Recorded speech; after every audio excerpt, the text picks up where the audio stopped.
जय गुरुदेव,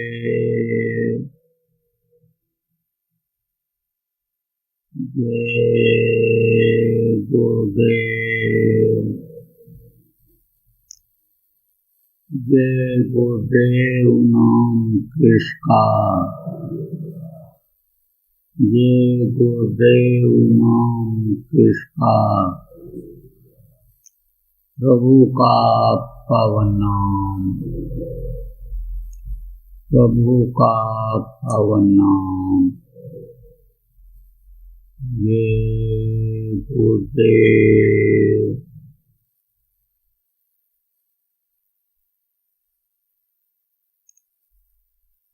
सर्वसमर्थ सर्वत्र स्वामी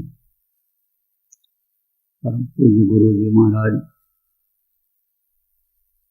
उपस्थित सभी आश्रमवासी प्रेमी बच्चों, आज 27 अप्रैल 2021 चैत्र पूर्णिमा प्रातःकाल का समय, आश्रम अध्याय। आज चैत्र पूर्णिमा है। पूर्णिमाओं को बहुत बड़े बड़े कार्यक्रम होते थे, लोगों को सत्संग सुनाया जाता था। जिस समय परिस्थिति अनुकूल थी, लेकिन अब इंसान की कमजोरियां जब कुदरत के सामने आ गई तो कुदरत ने ऐसी विपदाओं की लहर पैदा कर दिया कि इस समय पर तो अपने नजदीक के लोग ही बहुत दूर हो रहे हैं। 4 आदमी इकट्ठा होने की बात तो छोड़ो, 10 आदमी, 20 आदमी, 50 आदमी, 100 आदमी की बात तो छोड़ो, इंसान से मिलने में, नजदीक से बात करने में डर रहा है, संकोच पैदा कर रहा है।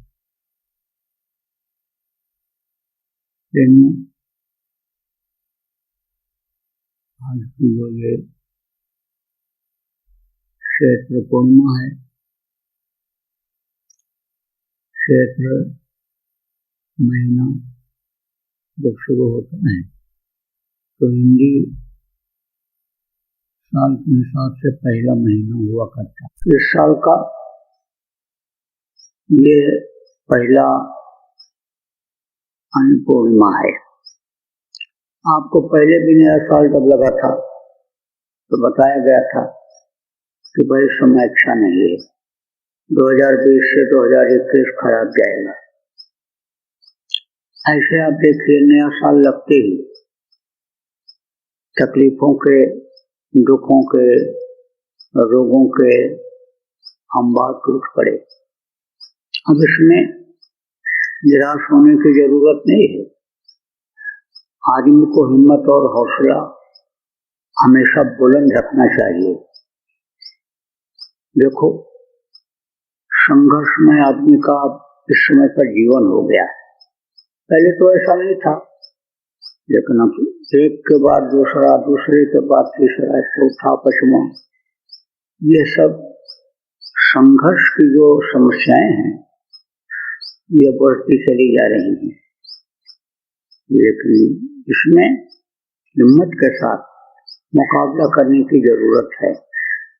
देखो, जो गलतियां बन गई, जो कमियां आ गई, अब दोबारा न गलती की जाए, न गलती की वजह से कमी आने पावे, इस चीज का ध्यान रख लिया जाए तो तकलीफें कम हो जाएंगी। देखो प्रेमियों, आज जो पूर्णिमा है, चैत्र पूर्णिमा, चंद्र पूर्णिमा भी इसको कहा जाता है। सभी पूर्णिमाओं में तो चंद्र का प्रभाव रहता है, लेकिन चैत्र पूर्णिमा के दिन ज्यादा प्रभाव रहता है। तो लोग चंद्रमा की पूजा भी करते हैं, चंद्रदेव को खुश करते हैं, क्योंकि चंद्रदेव समझ लो शरीर के निर्माण में विशेष मदद करते हैं। इसलिए चंद्रमा को लोग खुश करने के लिए पूजा करते हैं। संत मत जब नहीं था, समझ लो संतों का प्रादुर्भाव इस धरती पर नहीं हुआ था, और वो संत थे भी तो गुप्त संत थे, सतलोक का भेद जानने वाले नहीं थे। समान तो करते रहते थे, लेकिन जब लोगों के कर्म ज्यादा खराब हुए तब सत्पुरुष ने अपने स्थान से जब भेजा, अपने 16 सूत्रों में से जोगदीप को भेजा, तब उन्होंने सारा भेद खोल दिया और हर तरह की जानकारी हो गई। तो पहले जब इतनी जानकारी नहीं थी तो लोग उनकी पूजा करते थे। आप समझो कि नदियों में शरीर को स्वस्थ रखने के लिए, स्नान करने के लिए आज के दिन जाते थे। बराबर नियम था लोगों का, गंगा नहाने, यमुना नहाने या नदियां जो बराबर बहती रहती हैं, जिसमें शुद्धता है, उन नदियों में स्नान करने के लिए जाते थे। कुछ नदियां ऐसी हैं कि जो जमीन के अंदर से निकली हैं, इनका उद्गम जमीन के अंदर से हुआ है। कुछ ऐसी हैं जो पहाड़ों से निकली हैं, जैसे गंगा है, ये गंगोत्री पहाड़ से निकली हुई हैं।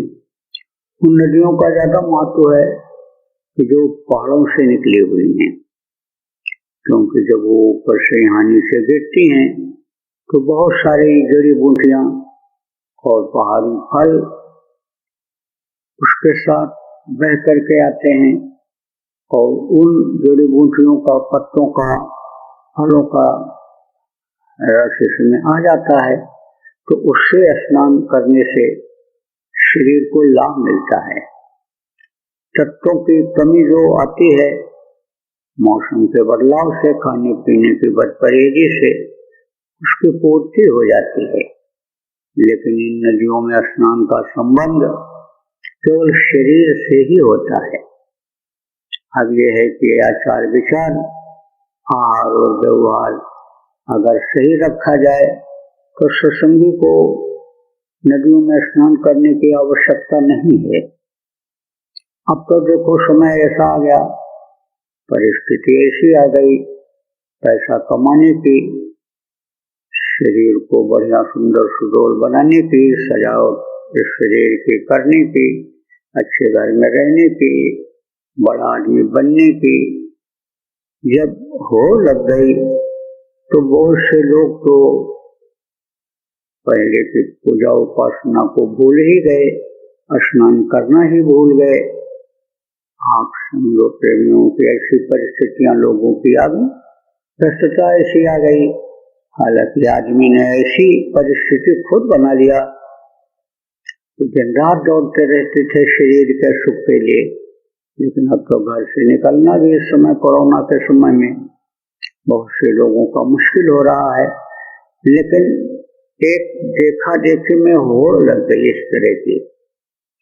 कहने का मतलब प्रेमियों यह है कि स्नान करना नदियों में यह पानी खराब नहीं है, लेकिन इसका संबंध शरीर से है। जो आपको रास्ता प्रेमियों बताया गया, समझो आपके ध्यान भजन करने का, सुमिरन करने का, वो जब आप करने लगोगे तो अंदर में ही ये नदियां सब बहती हुई दिखाई पड़ेंगे। स्नान अंदर में ही संतों ने कहा कि करो, कहा ये घट भीतर 7 समुंदर, या ही मल मन नहाओ, मन मोरा विदेशवा जाओ, घर ही है चाकरी। तो आपको समझने की जरूरत है कि प्रेमियों भजन ध्यान जब आप करते रहोगे, तब आपको परहेज के साथ जब आप रहोगे, खान पान जो आपको शाकाहारी बताया गया, नशा मुक्त रहने का बताया गया, जब शाकाहारी रहोगे, नशा मुक्त रहोगे, तब आपको शरीर के लिए ज्यादा कुछ करने की जरूरत नहीं रहेगी। देखो प्रेमियों, साथ का भी असर होता है। आप पूर्ण शाकाहारी हो, घर में कोई मांसाहारी निकल गया, रिश्तेदार मांसाहारी निकल गया, उसका साथ पड़ गया, आपका साथ मांसाहारियों का पड़ गया, शराबियों का पड़ गया, बुरे लोगों का पड़ गया, तो वो भी कर्म आ जाते हैं। इसलिए हमेशा बचना चाहिए।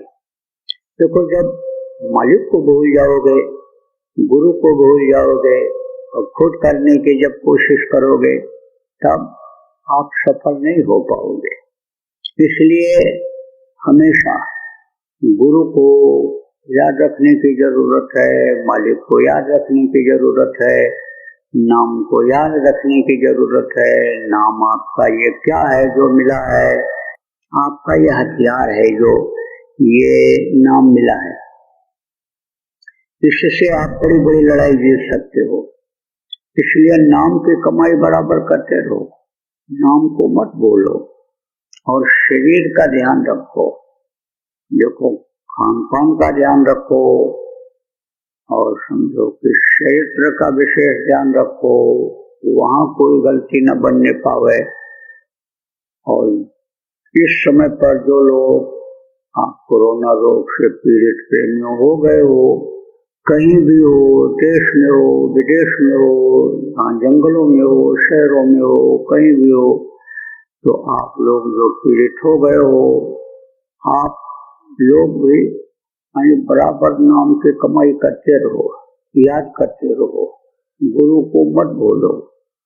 और आप ये समझो कि प्रेमियों, इस तरह से लोगों को कष्ट है, उस कष्ट को देखकर सुनकर हम भी कभी कभी चिंतित हो जाते हैं कि प्रेमी देखो दुख में आ गए, लेकिन अब उस दुख से कौन निकालेगा? गुरु महाराज निकालेंगे। बराबर गुरु महाराज को याद करने की जरूरत है। आप मान लो बीमार हो ही गए, तो अब आप बीमार हो जाओ, गुरु महाराज की दया न ले पाओ, दया से हट जाओ, बीमारी बढ़ जाए, तो आपका क्या रहेगा यहाँ? इसलिए आपको ये समझना चाहिए कि सब कुछ समझो गुरु का हमारा अब हो गया, तन हो गया, कहा गया मन हो गया, तन मन धन, संतन को सर्वस्व, संत सदगुरु को सर्वस्व दे दिया जाता, तो आपका क्या रह गया? तो आपके अंदर अब जो तकलीफ में हो, मस्ती आनी चाहिए। आपको चिंता फिक्र करने की जरूरत नहीं है। आप जो दुख में पड़ गए हो, आप लोग बस यही समझो, जाहि विधि राखे गुरु वही विधि रहिए। समझिए कि गुरु के नाम को हम नहीं बोलेंगे, जो गुरु ने नाम दिया है उस नाम को नहीं बोलेंगे, गुरु ने जो नाम बताया है बराबर याद करते रहेंगे। आपको इस वक्त पर यह सोचने की, समझने की, मन में, दिल में बैठा लेने की जरूरत है। तो प्रेमियों देखो,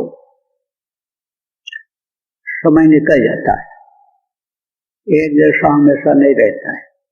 ये परिवर्तनशील संसार है, बदलता रहता है।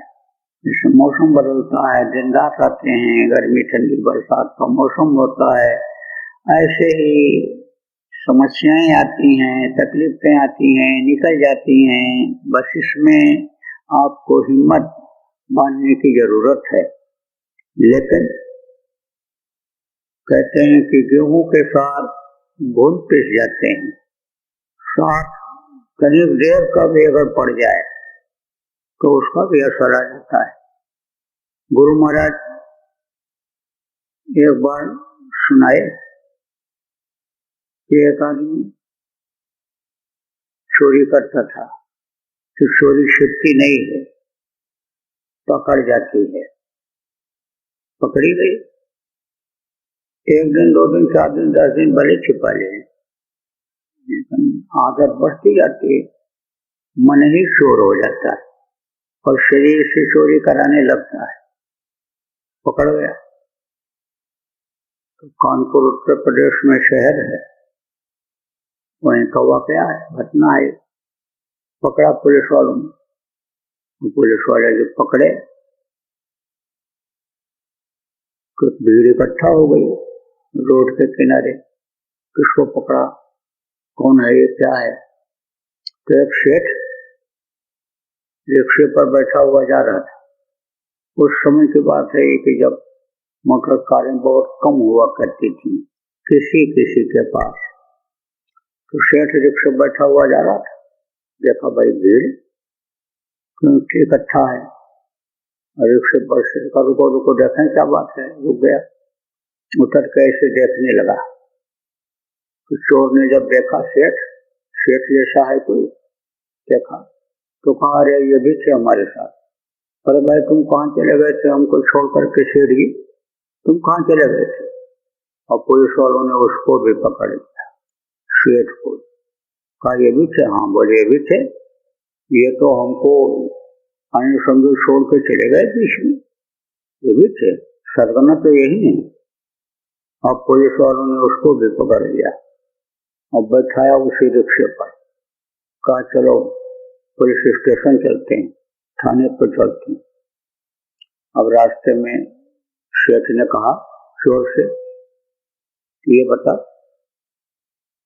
तूने हमको क्यों बता दिया? हम तो तुझको जानते भी नहीं, कभी मुलाकात भी हमारी नहीं हुई, तो हमारा नाम क्यों ले लिया? तो बोला आपकी जमानत होगी तो हमारी भी हो जाएगी। आप सेठ आदमी हो, पैसा खर्च करोगे, वकील रख लोगे और आप छूटोगे तो हम भी छूट जाए। तो कहने का मतलब यह है, देखने से थोड़ी देर के साथ से ही। और देखो बेचारा सेठ कहाँ जा रहा था, कौन से काम धंधे के लिए अपने जा रहा था, और कहाँ से कहाँ पुलिस स्टेशन पहुंच गया और केस दर्ज हो गया उस पर। तो ऐसे ही है, असर हो जाता है साथ। तो अब ये जो कोरोना रोग है, इस समय पर जो बड़ी तेजी से फैल रहा है, इसमें बचने की प्रेमियों जरूरत है। देखो ये सरकारें जो भी हैं, जिस भी पार्टी की हो, कहीं भी हो, इस समय पर सारी सरकारें लोगों की जान बचाने में लगी हुई हैं, सारा मतभेद भूल करके। यानी ये लोग सब लोगों के जान बचाने में लगे हुए हैं। अब यह है कि कहीं कम कहीं ज्यादा मदद हो पा रही है लोगों की। इस समय पर आदमियों को भी चेतने की जरूरत है, आदमियों के अंदर भी सहयोग की भावना रखने की जरूरत है। खुद को बचाते हुए भी लोगों को बचाने की आवश्यकता है। सभी लोगों को इस समय पर लगने की जरूरत है। देखो बहुत से लोग चले गए, आपके उज्जैन शहर में ही पूरा परिवार चला गया, घर की रखवाली करने वाला भी नहीं, विदेश में लड़की और दामाद, घर की रखवाली के लिए उनको सुरक्षा का गार्ड किराए पर रखना पड़ा। अब आप सोचो, घर मकान धन दौलत ये किस काम का उनके रह गया? वो तो चले गए, परिवार का परिवार चला गया।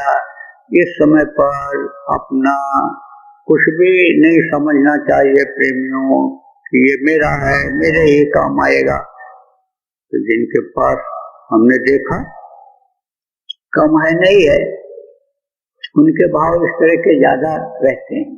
लेकिन जिनके पास ज्यादा होता है, धन दौलत ज्यादा पसारा होता है, खर्च तो वो भी करते हैं, लेकिन अपने हिसाब से, धन दौलत के हिसाब से खर्चे में, लोगों के जान बचाने में मेरे समझ से अभी कमी है।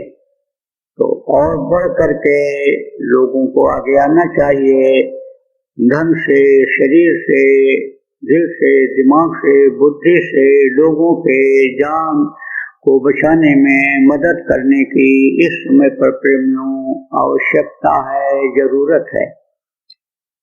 तो आप जितने भी सत्संगी हो, आप अपनी हिफाजत करते हुए और लोगों की जान बचाने की भरपूर कोशिश करो। और सत्संगियों, जो भी नियम सरकार ने बनाया है, जैसे मास्क लगाने का, एक दूसरे से 20 की 2 गज की कम से कम दूरी रखने का, ये सब बराबर कायम रखो। जो भी नियम कानून बना दिया है पूरा पालन करने की कोशिश करो। 16 आना पूरा नियम कानून का पालन करो, उसको मत तोड़ो, इनको सहयोग दो, इनका मनोबल बढ़ाओ।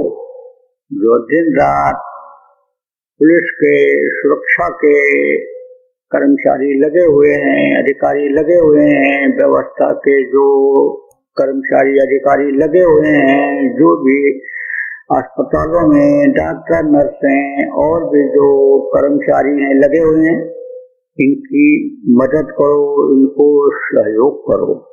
इस समय पर जरूरत है। जब सहयोग की भावना आदमी की बन जाती है तो हमेशा वही आदत बन जाती है। यह मत सोचो कि अभी तकलीफें जो हैं वही रह जाएंगी या खत्म हो जाएंगी, ऐसा मत सोचो। अभी तो और भी आ सकती है तकलीफ। आप समझो ये महीना पिछले महीने से भी खराब की उम्मीद है। इस महीने में पिछले महीने से ज्यादा तकलीफें आने वाली हैं। इसलिए हमेशा सहयोग की भावना, बचत की भावना अपनी और दूसरे की, ये सत्संगियों आप बनाओ और बराबर प्रार्थना उस मालिक से करते रहो, मेरा शरीर स्वस्थ रहे, मेरे परिवार के लोग भी आपकी दया का अनुभव करें, वो भी स्वस्थ रहें, और जो बेचारे बीमार हैं वो भी स्वस्थ हों। लोग की भावना बदले, लोगों के विचार बदले, लोग अच्छे बन जाएं, लोगों की रक्षा हो जाए।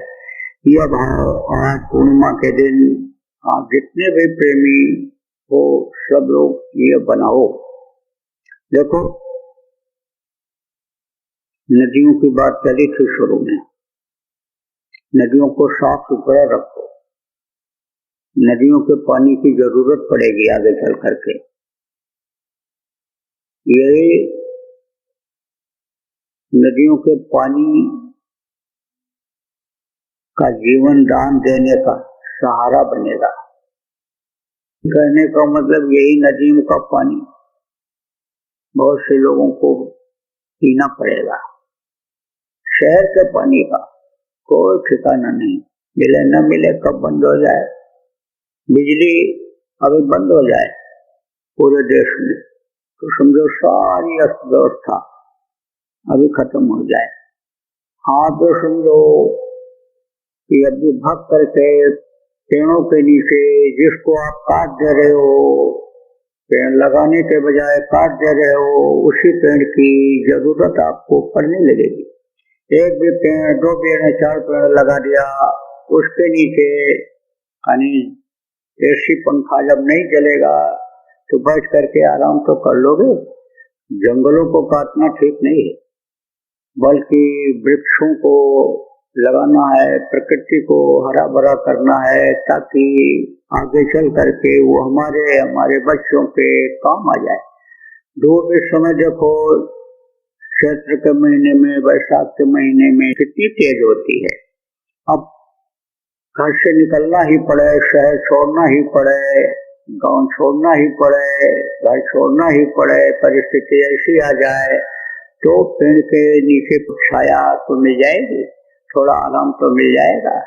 इसलिए आपको इन चीजों पर, छोटी छोटी चीजों पर ध्यान रखने की प्रेमियों जरूरत है।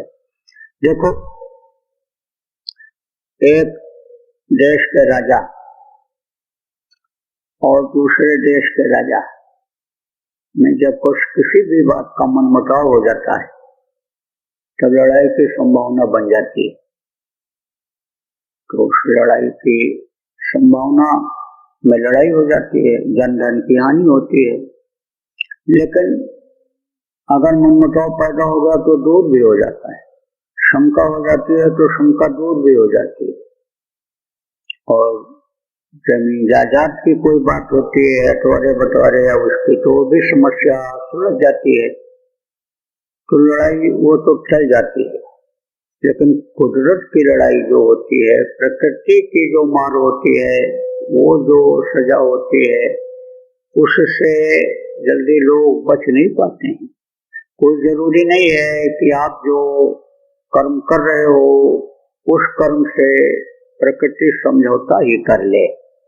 इसलिए बड़े ही होशियारी से रहने की जरूरत है। प्रकृति के नियम को तोड़ना नहीं है, प्रकृति को प्रेमियों छेड़ना नहीं है। देखो, क्षित जल पावक गगन समीरा पंच रचित या अधम शरीरा, जल पृथ्वी अग्नि वायु और आकाश से इस शरीर की रचना हुई है। तो आप ये समझो, इन सब की जरूरत है। धरती की शुद्धता जरूरी है। आप ये समझो कि गंदी जगह पर जैसे आप पैर नहीं रखते हो, बैठते उठते नहीं हो, लेटते नहीं हो, ऐसे ही गंदगी जब रहेगी इस धरती के ऊपर, उसकी हवा जब आपको लगेगी तो बीमारी बढ़ेगी। इसलिए उसको साफ सुथरा रखो। धरती पर खून जब बहता है, जब इस धरती के जमीन के ऊपर जब मांस सड़ते हैं जानवरों के, हिंसा हत्या जब ज्यादा होती है, जब मनुष्य की मृत्यु ज्यादा होती है, तो धरती भी गंदी हो जाती है, हवा भी उससे, मान लो कोई मुर्दा पड़ा है, जलाने वाले नहीं है और छोड़ करके चले गए, कुत्ते खाएंगे, जानवर खाएंगे, जैसा कि इस समय पर कई जगहों पर हो रहा है, तो वो उससे टकरा करके जो हवा आएगी, नाक में लगेगी, वो क्या शुद्ध हवा होगी? वो तो बीमारी पैदा ही करेगी। इसलिए इसको, वायुमंडल को शुद्ध रखना जरूरी है। बराबर हाथ जोड़ करके प्रार्थना लोगों से करता रहा, आज भी कर रहा हूँ कि भाई शाकाहारी हो जाओ। सब लोग शाकाहारी जब हो जाओगे, जानवरों को नहीं मारोगे, जानवर को नहीं काटोगे, आपके लिए खाने के लिए जब लोग नहीं काटेंगे, तो समझो कि खून धरती पर नहीं गिरेगा, मांस नहीं सड़ेगा, खालें हड्डियां ये सब नहीं पड़ेंगी जमीन पर, तो आबहवा शुद्ध रहेगी, धरती शुद्ध रहेगी। और इससे जो जल है, जल भी दूषित नहीं होगा, उसमें भी कोई इस तरह की गंदी चीजें बह करके नहीं जाएंगी। आपको बहुत से लोगों को नहीं मालूम है, ऐसे जहाँ जानवर काटे जाते हैं वहाँ खून बहता है, और वो खून कहाँ जाता है? नाले से हो करके नदियों में जाता है, तो वो जल क्या होता है? दूषित हो जाता है, खराब हो जाता है। वो तत्व उसमें नहीं रह जाते हैं कि जो समझो कि उद्गम के स्थान पर जल में, नदियों में तत्व रहते हैं। इसलिए इस समय पर इन बातों पर विशेष प्रेमियों ध्यान रखने की जरूरत है। अब देखो, बहुत सारी बातों को तो गुरु महाराज बताते रहे और उनके जाने के बाद आपको बताया गया।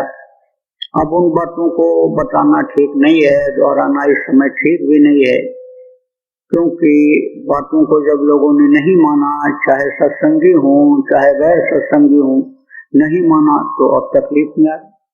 अब बातों को अगर दोहराओगे, बातों को अगर दोहराया जाए तो लोगों को तकलीफ होगी। कहते हैं ना कि कटे पर नमक क्यों लगा रहे हो?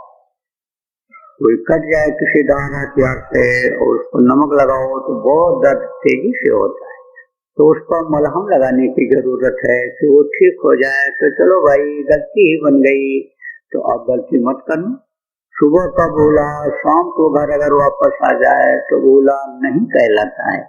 कर्मों को काटने के लिए बताया गया लोगों को, आज भी बताया जा रहा है कि भाई नहीं कुछ है तो जो कर्म बन गए जय गोचो नाम की ध्वनि ही बोल करके काट लो। 1 घंटा सुबह शाम ध्यान भजन करके ही कर्मों को काट लो।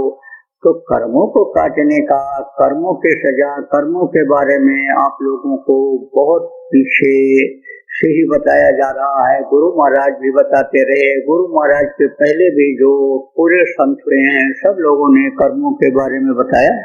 तो कर्मों की सजा भोगनी पड़ जाती है। कर्म काटने के सब तरीके होते हैं, सेवा, भजन और सत्संग, ये सब क्या है? कर्मों को काटने के लिए बताया गया। तो अब कर्मों को काट लो। चलो, सुबह का भोला शाम को घर वापस आ जाता है तो भोला नहीं कहलाता। अब जो तत्वों की कमी आ गई, जिससे शरीर के अंदर जो रोग को के हराने की शक्ति थी, ताकत थी, उसमें कमी आ गई। उसके लिए जड़ी बूटियों के लिए आपको बताया गया था कि सारी चीजें इस प्रकृति में हैं, सब कुछ कुदरत ने बना रखा है। जानकारी की जरूरत होती है। जब सत्संग मिलता है तो संतों से इन चीजों की जानकारी हो जाती है। संतों ने ही सारी चीजों को बताया, ऋषि मुनियों ने ही सारी चीजों को बताया, इजहार उन्होंने ही किया। अब जिसको जानकारी हो गई, इनको कूट पीस करके तैयार कर लिया, दवा बना लिया, वही वैद्य हो गए, वही डॉक्टर हो गए, वही हकीम हो गए। तो आप प्रेमियों देखो, याद रखो पुरानी बातों को। 1 साल से ऊपर हो गया।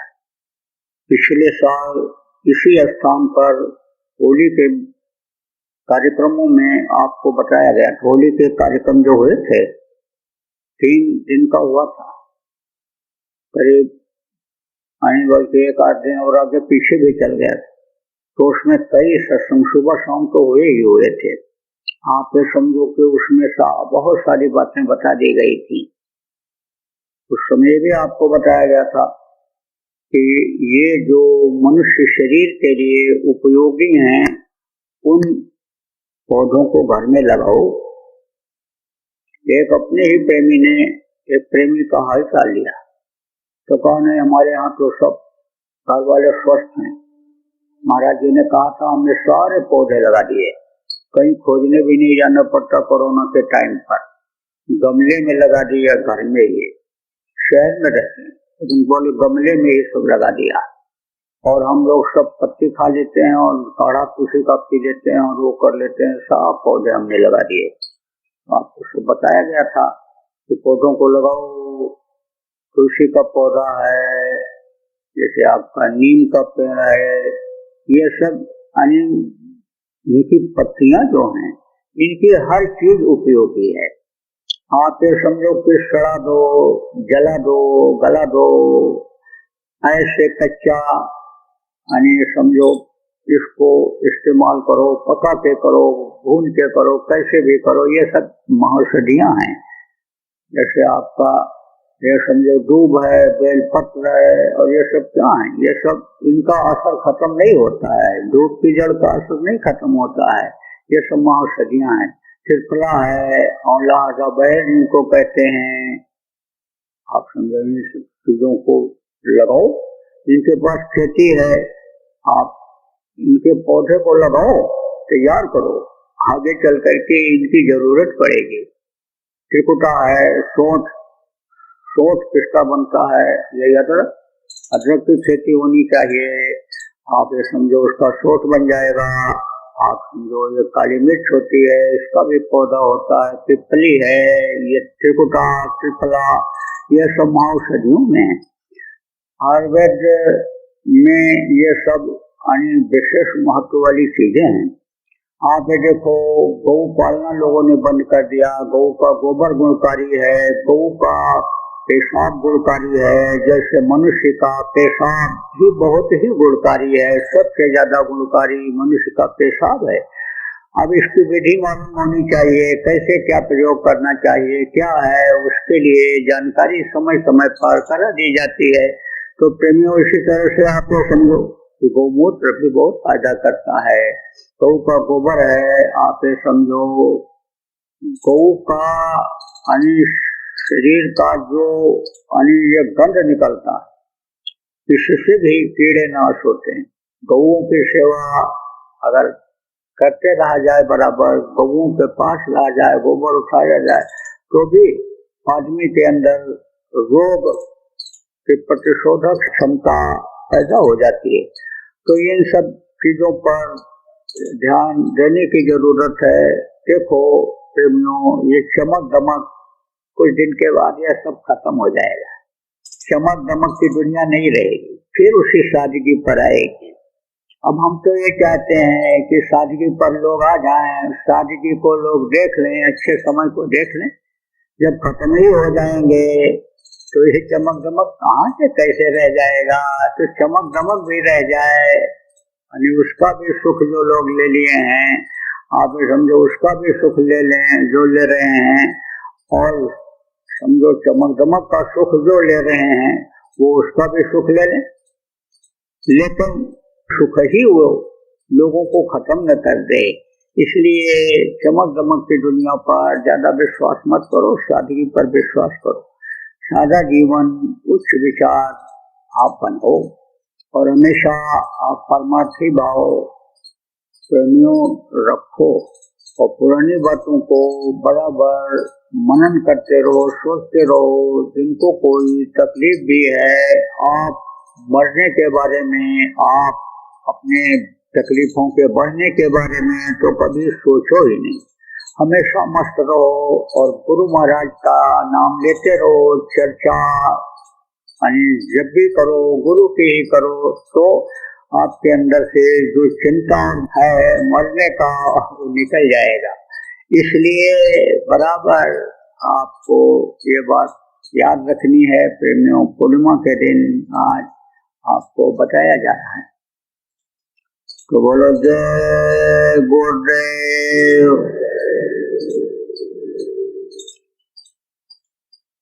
जय गुरुदेव, जय गुरुदेव, जय गुरुदेव, जय जय गुरुदेव।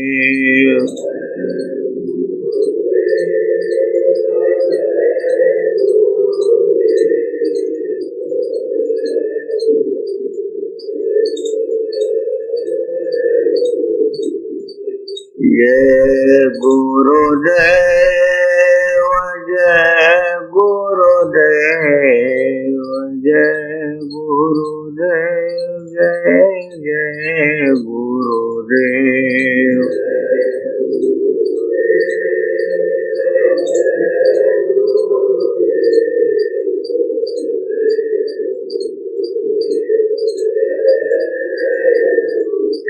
जैसा कि बताया गया है कि ये जय गुरुदेव नाम प्रभु भगवान का है, गुरु महाराज का जगाया हुआ नाम है।